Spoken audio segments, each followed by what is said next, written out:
اللہ کے رسول صلی اللہ علیہ وسلم نے فرمایا کہ جب بھی کسی مسلمان کے اوپر کوئی مصیبت آتی ہے، وصبن ونصبن، کوئی بھی پریشانی، کوئی بھی غضب، کوئی تکلیف، ولا ہم ولا حزن، کوئی جو ہے نڈھال کرنے والی خبریں، کوئی حزن و ملال میں ڈالنے والے واقعات، کوئی تکلیف دینے والی حالات، اور کوئی غمزدہ کرنے والی خبر، جب یہ ساری چیزیں کسی مسلمان کے اوپر واقع ہوتی ہے، حتی الشوکہ، یہاں تک کہ اگر کسی مسلمان کے پیر میں کوئی کانٹا چبھتا ہے، اللہ کے نبی فرماتے ہیں یشاقہ اللہ کفر اللہ، یشاقہ اللہ رب العالمین اس کے اس کانٹے کے چبھنے کی وجہ سے کفر بہا من الخطایا، اس کے گناہوں کو اللہ تعالیٰ معاف کر دیتا ہے۔ گویا کہ اس حدیث کے پڑھنے کے بعد پتا چلتا ہے کہ اگر ظالموں کی طرف سے مسلمانوں کے اوپر ذرہ برابر بھی ظلم ہوتا ہے تو مسلمانوں کو خوش ہونا چاہیے کہ اللہ رب العالمین میرے گناہوں کا کفارہ بنا رہا ہے،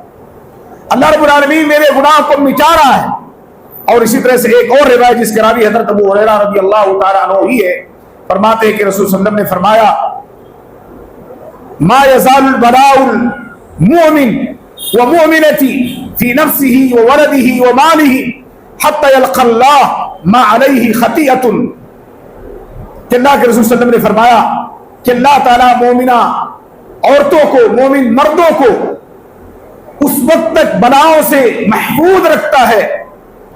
جب تک کہ وہ آزمائے جاتے ہیں اپنے نفس کے معاملات کو لے کر، اپنے اولاد کے معاملات کو لے کر، اپنے مال کے اولاد کو لے کر۔ جب انہیں ان چیزوں کے ذریعے آزمایا جاتا ہے حتی یلقى اللہ وما علیہ خطیہ، یہاں تک کہ وہ اللہ رب العالمین سے اس حال میں ملاقات کرتے ہیں کہ ان کے اوپر کوئی گناہ باقی نہیں رہتا۔ یعنی اگر دنیا کے اندر ظالم اس طرح سے ان کو قتل کر کے، ان کی اولاد کو قتل کر کے، ان کی مال کو ہڑپ کر کے آزمانا چاہتا ہے تو اللہ سبحانہ و تعالیٰ اس مومن اور مومنہ کے گناہوں کا کفارہ بنا دیتا ہے۔ جب وہ اللہ رب العالمین سے ملاقات کرے گا،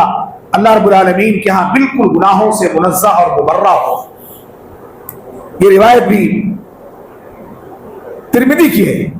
2399 نمبر کی حدیث، علامہ البانی نے اس حدیث کو صحیح قرار دیا ہے۔ اور اسی طرح سے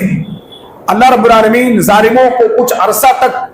باقی رکھتا ہے تاکہ مومن دنیا کی تلخی چکھے اور جنت کا مشتاق بن جائے، جنت کا مشتاق بن جائے، جنت کا طلبگار بن جائے۔ گویا کہ اگر دنیا کی زندگی میں مومنوں کے اوپر کوئی آزمائش آتی ہے تو یہ آزمائش کی گھڑی مومنوں کے لیے نجات کا سبب بنتی ہے۔